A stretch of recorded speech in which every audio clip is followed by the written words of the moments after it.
the adverse health effects of industrial wind turbines. This is a worldwide controversy, and there's controversy all across the world. Australia has suffered quite a bit of turmoil over industrial wind development. This quote, "There's been considerable conjecture and controversy worldwide about the health impact of wind turbines. Australia has been no exception.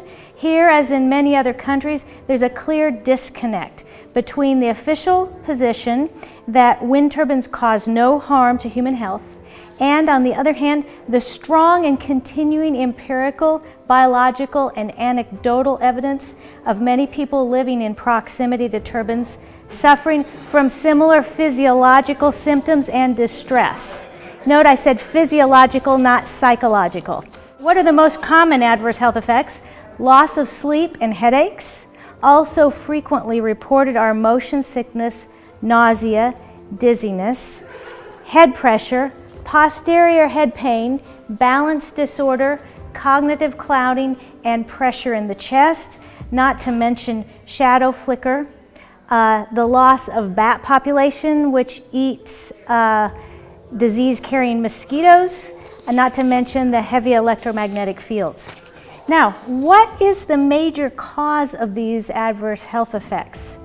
Noise generated by industrial wind turbines. Audible noise is annoying, there's no doubt about that.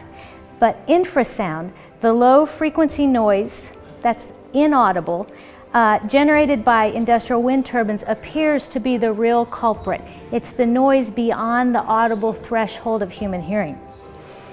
Infrasound happens to be intensified inside buildings with closed windows, closed doors, louder there. Tends to be louder on your pillow in your bedroom. How many people are affected by these adverse health effects?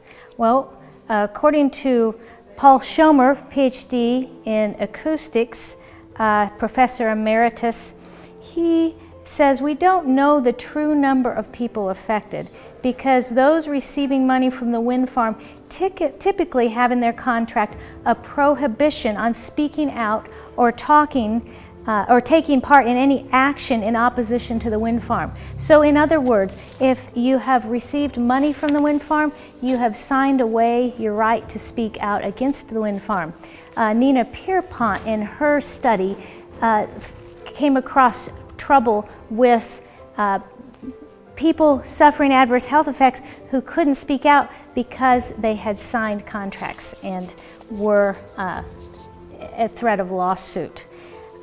So, not everyone is affected, but some people are. Loose numbers can be 15 to 25% of the population.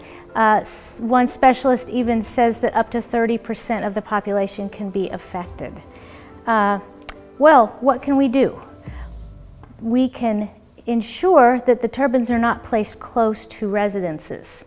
Paul Schomer, PhD in acoustics, as I mentioned, recommends an adequate distance setback from turbines to be 3,000 feet.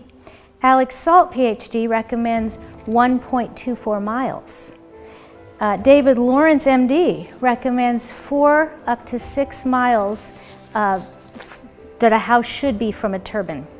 So, Professors Jerry Punch and Rick James recommend that industrial scale wind turbines should not be located near people's homes, their educational and recreational facilities, and workplaces. It is unacceptable, they write, to consider people living near wind turbines as collateral damage while this debate continues.